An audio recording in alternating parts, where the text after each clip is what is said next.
Okay. Yeah, we're back. Yeah. All right. So shall we start recording in one moment, or I guess they can always cut off the bit at the beginning while we're getting settled. Yeah. Yeah. Okay. So I just need to move this. So it'll record the call, not the video. Is that correct? Actually, it says start recording, but it doesn't say video or audio. Okay. On mine, it says you recording the call. Okay, yeah, but maybe it records with the video.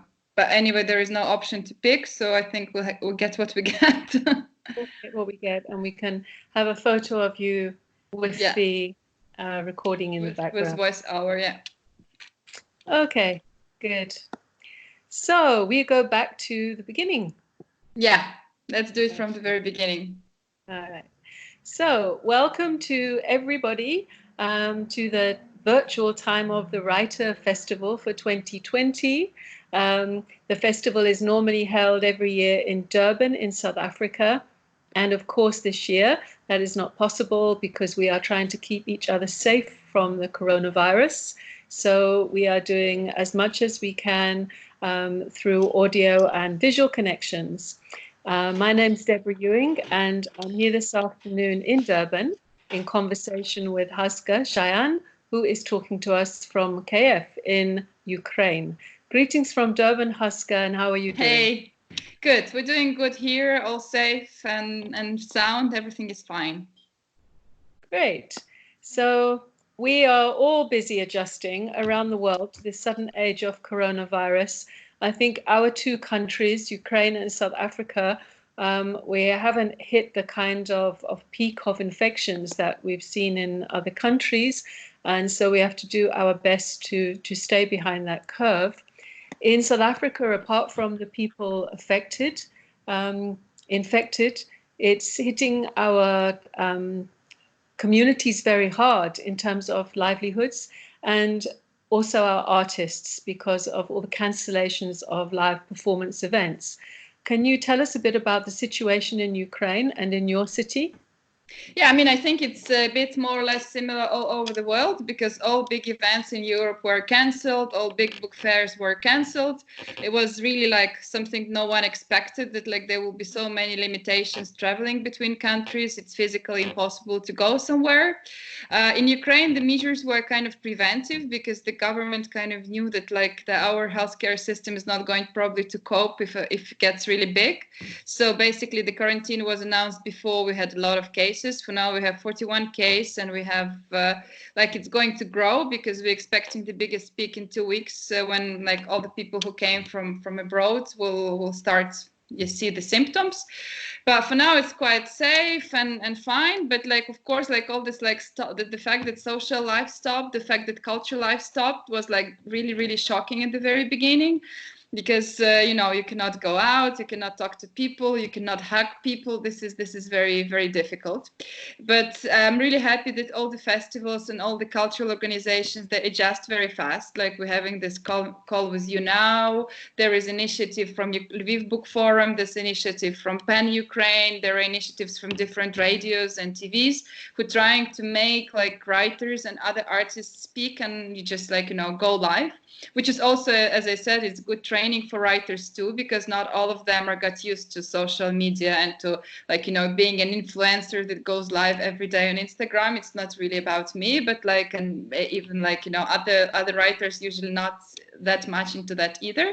So it's also good training to get adjusted and get used to new technologies. For example, just like half an hour ago, I recorded my poem on the video for the first time, which I never did because I never liked recording myself on the videos. But now you see it's kind of the way to speak to your audience. And it's also, I think also like, this stopping a bit and slowing down is kind of good for people to like come back to basic pleasures, to basic interests, like to read more. I think for writers, it's going to be actually good because like I think people are going to look more for reading, come back to reading, and writers also will have a lot of interesting plot and a lot of ideas. You don't have to think about, anti-utopian plots.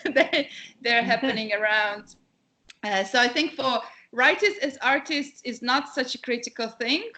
Probably like for musicians is worse, but like still I've heard that some DJs are organizing like online parties, and some musicians organize online performances. So we really need to just adjust to that and keep it going, because like in this difficult moments when people like are doubting or being scared, like culture always helps, just like, you know, to live through it, to go through it. So yeah, I think we should all take it as some kind of lesson and some kind of chance to regroup, readjust, and try to go through it with some enjoyment. Yes, it certainly does give that possibility. I was thinking about the use of audio and visual that improves access for a lot of people, both in terms of language and in terms of disability. So blind people who don't have access to books in their language in Braille, or to read, or to audiobooks, now we can perhaps grow that audience and make more available, whether it's audio recorded or videoed poetry like yours, or other options for reaching each other. And of course, that's more immediate than having to go through the translation process with a book. So yes, we look forward to that aspect. You brought out a book last year in English called Behind Their Backs. It's still being translated at the moment, and we're looking forward to that being available here. But it won the European Union Prize for Literature last year. So many congratulations on that achievement. And can you tell us what that meant for you, and also for the Ukrainian literary scene, to have this acknowledgement? I mean, personally, for me, I felt it like a big breakthrough. I still cannot fully believe and understand that it had happened to me, because this prize is really great support to emerging authors. So like I also was lucky in the sense that my novel came out right on the time when Ukraine was joining the prize for the first time, and it met all the criteria, because it has to be the emerging author who have published like not more than 4 books. It has to be 4th book maximum. So like all the big like stars of modern Ukrainian literature, they couldn't take part in this award. So like, and my novel kind of matched all the criteria.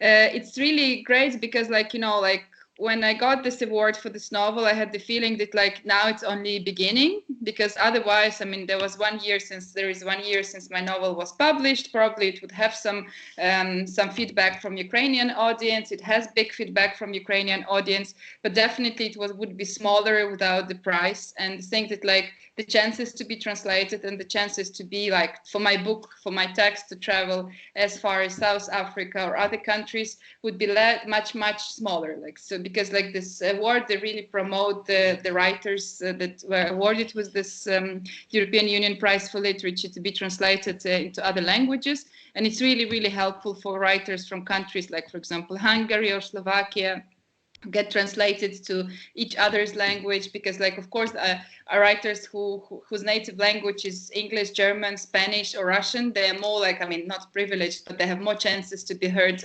worldwide than the writers whose language is spoken by 1 million, or even in the case of Ukrainian, like it's 30 million. But still, so like it's a big breakthrough to make the text travel, and that's basically the main aim of this prize, to make the texts of emerging writers worldwide travel and be translated into other languages. I think the most successful case was 28 languages, being translated to 28 languages for now. So now I'm started to work with an agent, international agent, who is going to pitch my novel to the publishers, and then we'll see what we're going to get. But I really hope that like within next year, when like everything cools down, although it's a great moment to work with the translation when you don't have too many distractions. So yeah, I hope soon some news will gonna come and we'll have translations published.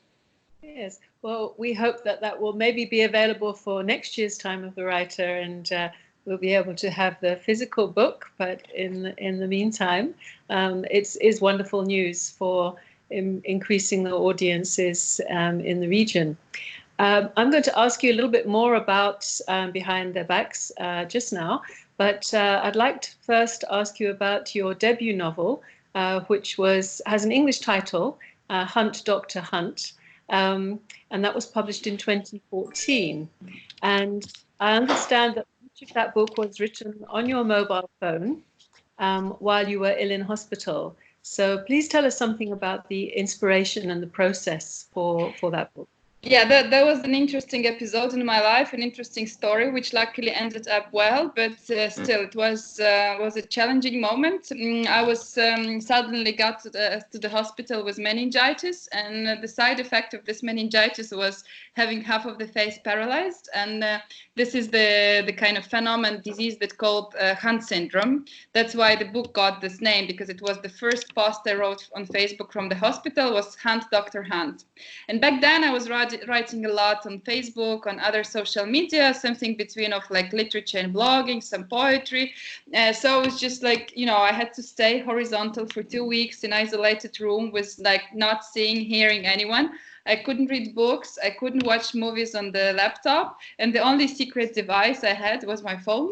So I had to adjust to it. And the thing was, that was also ironic because I was very rigid, very resistant to technologies of typing on the screen, like of smartphone technologies. And then I was just like writing this text because it was the only way to entertain yourself. And obviously, I just heard dialogues of people around, and then I imagined these people because I just was bored. So I was putting it all down and posting it on Facebook first, and then I realized that it's although it's very absurd and surrealistic, and it's kind of mind-flowish, but it still kind of builds into one piece.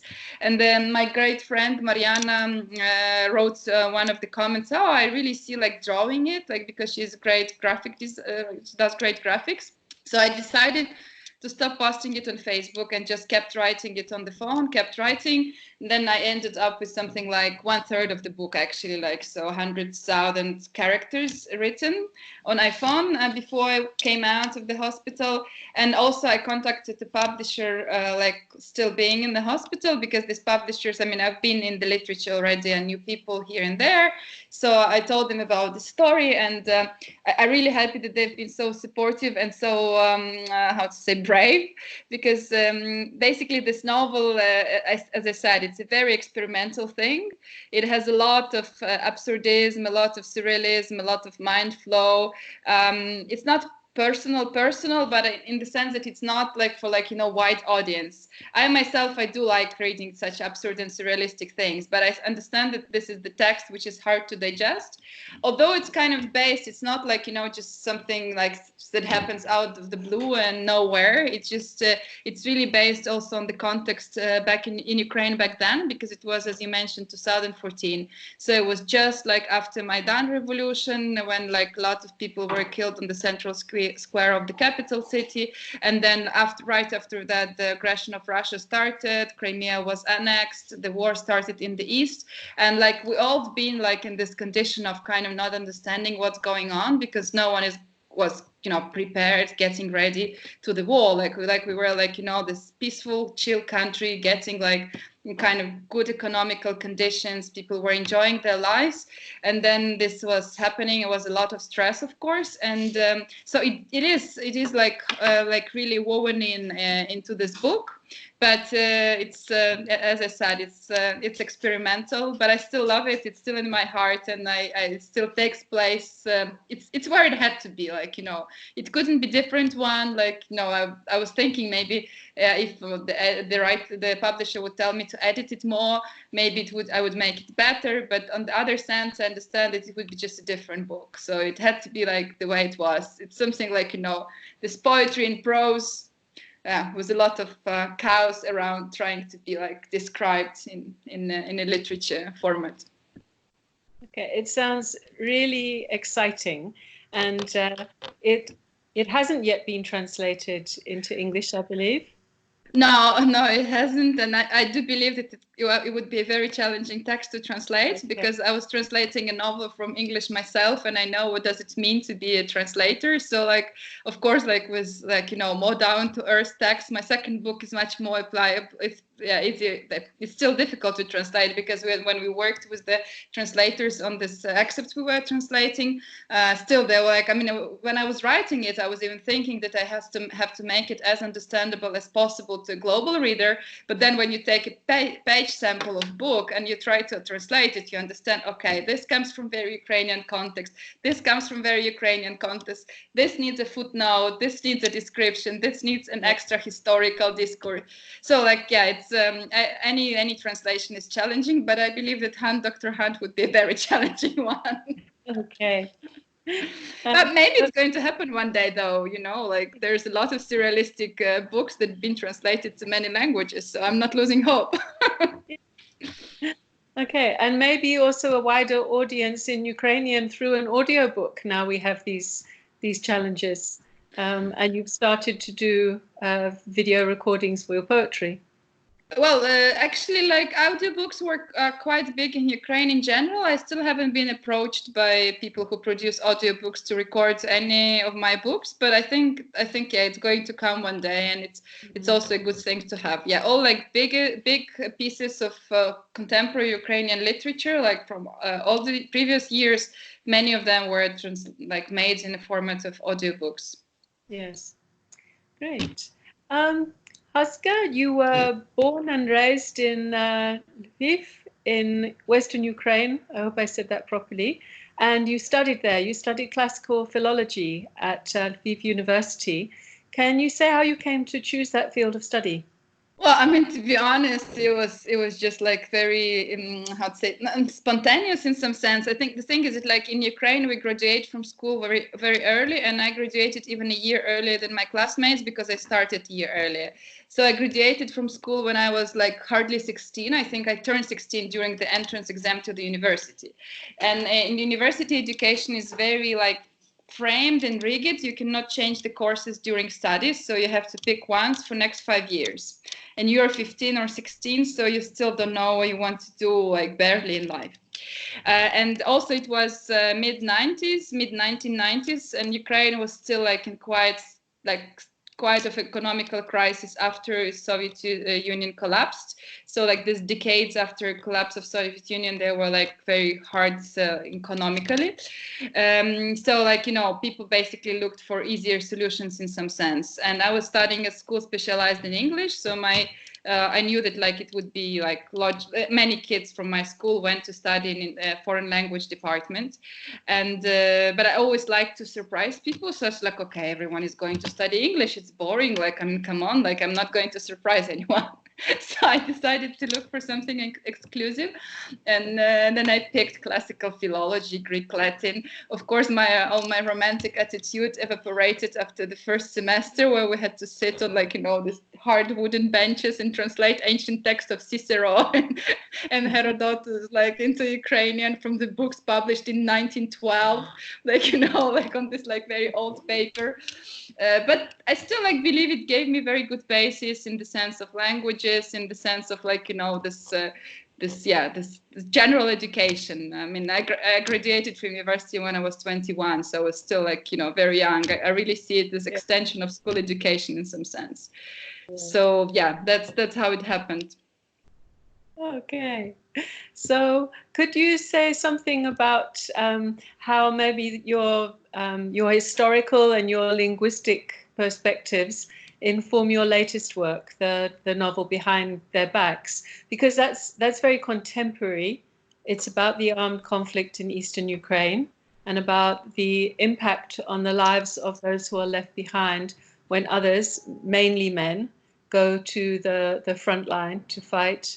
And I've had the chance to read a little advance, a couple of chapters that have been translated, so that was a great privilege. The language is very urgent, very close, visceral. So as much as there are references that are local, in terms of food, in terms of weather, but it's dealing with kind of universal issues and very ancient themes. So can you tell us a little bit about your again, your process, your thinking there about pulling this together into a novel? But I think, to be honest, it's like the most important thing that I've learned studying classical philology is that all like classical plots have been written like long ago, like 1,000 years ago. So you cannot invent anything new in the sense of plot. I mean, in my case, there is man, there is woman, there is war, there is like another man that appears after, there are another women going through the same story. So like the story is super classical, and basically when I thought about writing it, I really understood that I want to write it the way that like this is the story that could happen anywhere, in any country, in any epoch, like just depending on the context.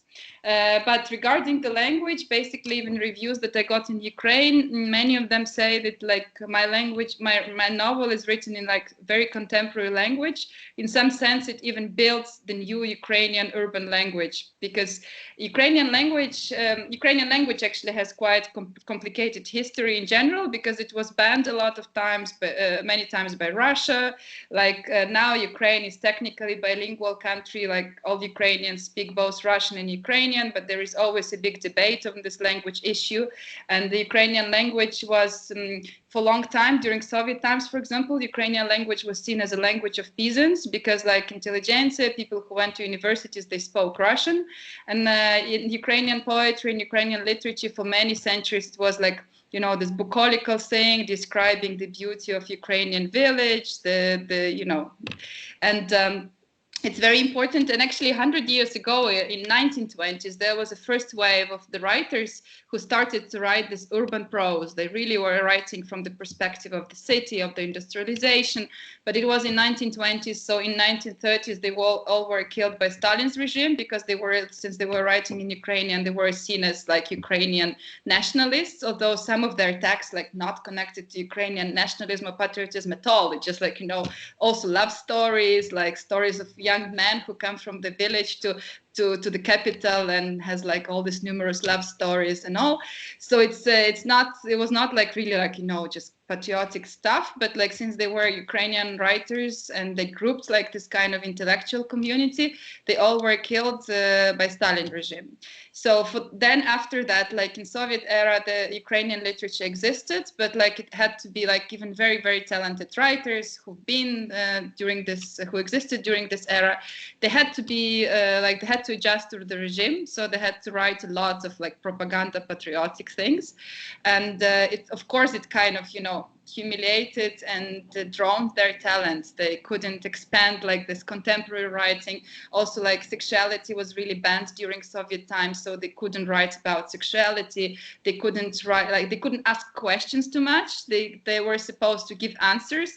And actually also since then we do have this attitude, which was also like, for example, with my novel, I was blamed that I don't give right answers, what, like, you know, how Ukrainians have to fight, because I was not planning to give answers. I was not writing a propaganda book. I wanted to write a story of a girl who went through this, like for good or for bad. She's you can you know, like see this girl as good girl, as bad girl, whatever, but that's what happened to her. And many people say it's very realistic. So yeah, talking about language, I really try to make it just like, you know, this juicy, meaty language of contemporary, like of modern Ukrainians. And actually it does show that like Ukrainian language exists not only in the context of peasants and fields and wheat fields and, you know, this kind of things.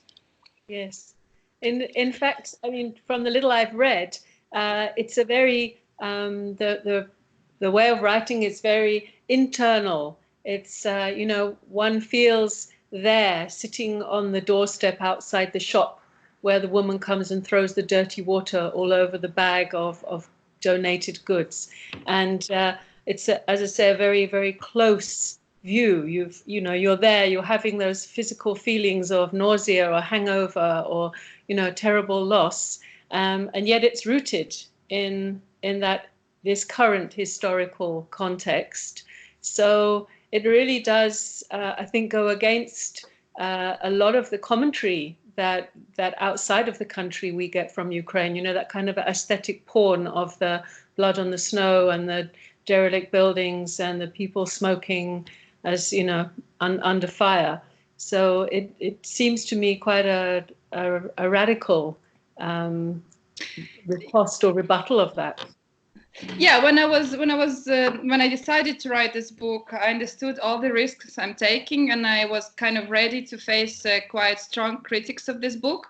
Basically, was that the thing was that like I was really prepared to struggle and defend myself from the very beginning, but then I was overwhelmed with positive reviews. Actually, I got like a lot of positive reviews, and I got this European Union prize, and then I got like 2 local awards, national awards in Ukraine. And it was like, for me, it was really a big gift in the sense that I also understood that society matured to discuss all these questions, to talk about it, to talk through it, not to see it only in this discourse of patriotism and sacrificing yourself for the country. Of course, these are all questions that have to be discussed, but like I really tried to show it from the perspective of very human perspective of like one person who goes through that. And only after 1 year, when the book like became more and more like spoken about, I got few like really like severe like reviews, mostly from actually women who are like really involved into volunteering. So I understood that for them this topic is very sensitive, and they see it from their own perspective, and I understood that they could feel even insulted by some parts of the book. But then on the other hand, after this discussion like went bigger, there were replies from women who actually were in the skin of Marta, of my hero, who were like going through that themselves. And even one woman was really one of the most moving references or reviews, because she widowed herself from the war, and she has a child, and she said, but this book is really true. That's like what we're going through ourselves, and all these emotions you're kind of afraid to write, like you're afraid to say, that you feel like you gave it like for nothing. You just like you sacrificed your life and life of your child and future of your child for nothing. It's impossible to not to have these thoughts. So and I'm really happy that the book kind of stirred up this discussion, because I think it's important to see it not only on this global perspective of geopolitics and all, and like numbers of soldiers going, but like understanding that there is a human story, a family story behind each of that soldier, like female or male, going to the war. So in South Africa, as you might know, we've been facing sort of dual epidemics since the end of war, in terms of since of the end of the political and armed struggle against apartheid.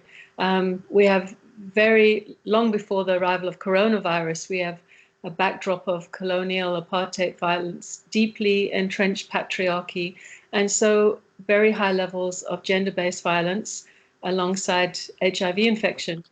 And these things, of course, intersect with many layers of loss of land, identity, and love, which I think resonate quite strongly in your descriptions about conflict. And I wonder now, how do those issues manifest in the current situation? I believe there is a ceasefire or a reduction in conflict and armed conflict.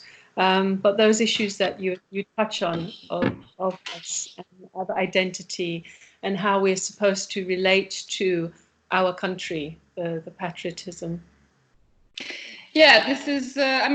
This is actually the thing I'm trying to mention all the time, because when the war started, Ukrainians had a lot of this bitter to the West, to the stronger countries, that like they just say they're deeply concerned, they like don't really care about us, and I also mentioned that, like always mentioned that, like, how much do you know about conflicts in Africa? How much do you know about conflicts? Like, okay, Africa is far away, but like Balkans, like it was just like 20 years ago that like this big and bloody war ended in Balkan states, which are really like Slavic nations, so we kind of more connected to them.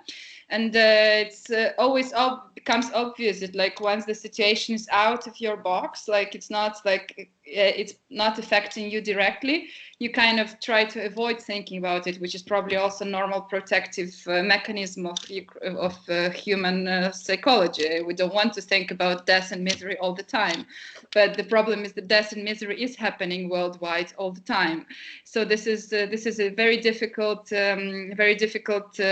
question, and and this is actually what the book is about, like, you know, because we know that people are fighters and flighters, and my character Marta, she discovered that she's not a fighter, she's flighter. So like this is like this biggest question each of us puts to himself, because actually this was quoted in the book, and I was actually criticized for this quote a lot, but it was an actual saying of the girl from Croatia I met 3 years ago when I was finishing my novel. We were just hanging out and talking about just like, you know, average stuff, and then it's like, you know, sometimes like there is 20 years of war being over in Croatia, in Balkan states. And sometimes I think, I mean, it all just doesn't exist, you know, like if you think about like Croatia as a country, Serbia as a country, Macedonia, you go to Google Maps, even like just in your computer, and you see it doesn't exist. It was made by people throughout history with all these historical complications and all the losses. And all the stories, like, you know, like grandmothers told us about Second World War. Actually, our narrative of war was very much based on Second World War, because it was the last war the generation of people in Ukraine who were still alive suffered from.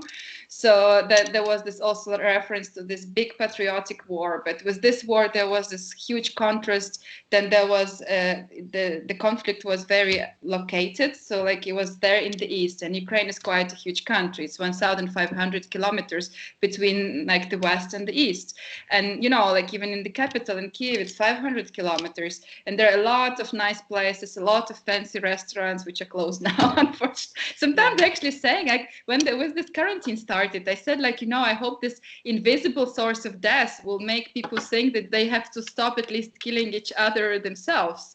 Because, you know, like, when it all began, like you have this like nice places, you hang out, we go for drinks, and it all seems really, really surreal, understanding that there is real trenches and there are real people really fighting, like just 500 kilometers from here, and maybe you know some of them through one handshake. So it's really hard to build a really like understanding what is right and what is wrong, like, you know, because on the other hand, there is no bigger value than human life, and this life belongs to you, and you decide how to live it. So it's all very, very complicated. This was regarding the war, like, yeah, but you mentioned other aspects too, like such as patriarchy, for example. Yeah, it's also a big part of my novel, because Ukrainian society is still very patriarchal, but like, I mean, our patriarchate is not critical, but it's still like there is a lot of this tradition of very well divided gender roles, what men and what women do, what they're supposed to do. Although, to be honest, like when I started to compare, like the things that like Soviets in this perspective, they brought this feminism more than, for example, it was in Western Europe, not because they were such good people or like were thinking about women that much, they just because they need as much workers as possible. So all women had to work, everyone had to work, no one could stay home, there were no option of being like housewife. You had to go to like the factory or maybe have an intellectual work, but you had to work. And this built quite a strong understanding that still like women have to work, women can be independent, women have like their own salary, they have rights to vote and things like that. But then it also was like kind of spread, like this butter was spread on the bread of like strong patriarchy, meaning that like, but when woman comes back from work, she still has to clean the house, to cook the dinner, to do the dishes, and there was no like kitchen appliances back then. So it was not like that rosy and that cool. It really depended on the partner you had. And although back then there was a lot of equal marriages, because there were a lot of students' marriages. So actually it really like depends how you build your partnership and how like, how flexible it is. But still, there is a lot of social pressure that you have to get married, that you have to have kids before you're 25, especially in countryside. So there's still a lot of that. And actually, my character Marta, she rebels against that. Like she even doesn't rebel.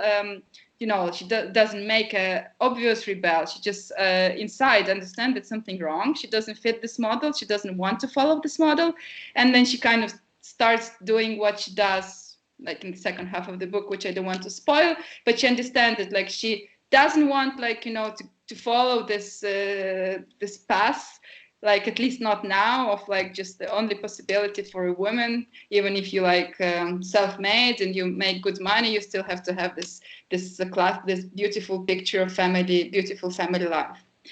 So yeah, I think I've answered. Like, oh, there was something else to add. Okay, I think you covered a lot, and I wanted to ask you a question that isn't on our our discussion list, which was about you mentioned about your strong character, about the approach to your writing about conflict and writing about women and roles is going against the mainstream. And is that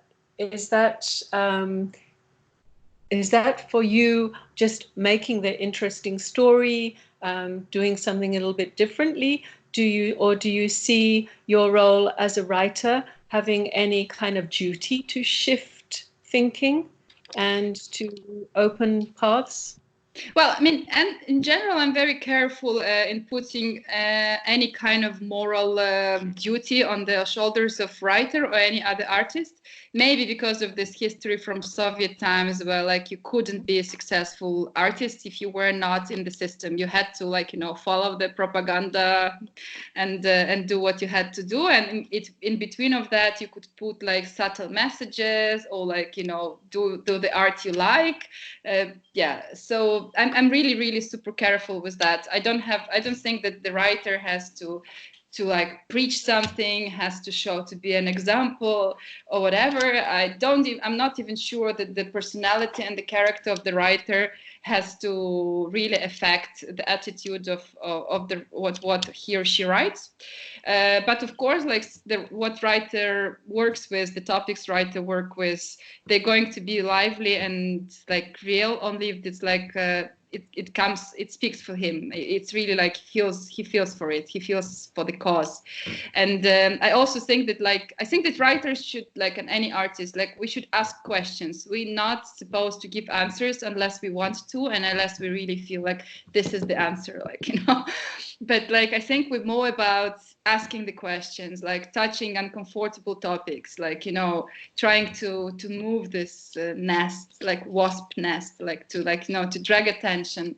And then I think that, like, in this discussion, actually the veritas is born when people start to think and rethink and analyze and think, okay, maybe everything is not that black and white. Maybe there is a different focus, different gaze. Maybe we can look at it from this perspective. It's like, for me, also, it's the same. Like, for me, it's important, like, to read books of with kind of different rhetorics and different intonation, different tone of voice and mind, also to understand the other people. And actually, I also got readers' review who were saying, like, I mean, I hated Marta. She's a bitch. She's like, I mean, she's horrible. But like, I couldn't stop reading the book because I really understand it's important to understand this different side too. So I think this is basically the most important thing we actually are doing. Yeah. In South Africa today, it's also, apart from World Poetry Day everywhere, it's also South African Human Rights Day, which we commemorate on the March the 21st to mark the Sharpeville massacre. And I think one of my favorite authors is Theodore Zeldin, who wrote An Intimate History of Humanity. And he talks about the human right to history, the human right to be able to access all our history, not just what we've been fed at school or fed by a certain regime or a particular world view. So I think that's maybe another contribution that festivals can make of getting these different perspectives, not just history as in ancient history, but also the history that we're making as we write. Yeah, so that's for sure. Yeah, to bring, even sometimes it's risky and sometimes it's difficult, because I was organizing a lot of public discussions for the book festival, and of course at the beginning you have this idea, like, to bring really opposites, like, to make them clash, not just for the reason of show, but for the reason that, like, people really say different ideas and different thoughts, and they oppose to each other, but like there is something in the middle that kind of has to fit everyone. And but then, of course, like, it's never never happens that much because sometimes they're not ready. You have to be super strong as moderator to be able to not to turn this discussion into throwing like eggs into each other. But I think this is a big task of festivals, and also like the fact that we get out of our own context. And as we know, like all the plots were written, all the stories happened in the world many times, and then you come and you see it from the side and you see, okay, like maybe I'm too emotional, maybe I take it too personal, this or that, maybe I should look at it from higher perspective. So yeah, the festivals, it's really important. Even if we have to do it live, we have to virtually, we have to do it. Yeah. Hopefully we will have a chance to do it face to face in the near future. In the meantime, we're not going to get to hear much about Ukraine face to face, but maybe you could tell us something about, what are the things that hold you to the country emotionally, and what would you like South Africans to know about Ukraine in a couple of minutes?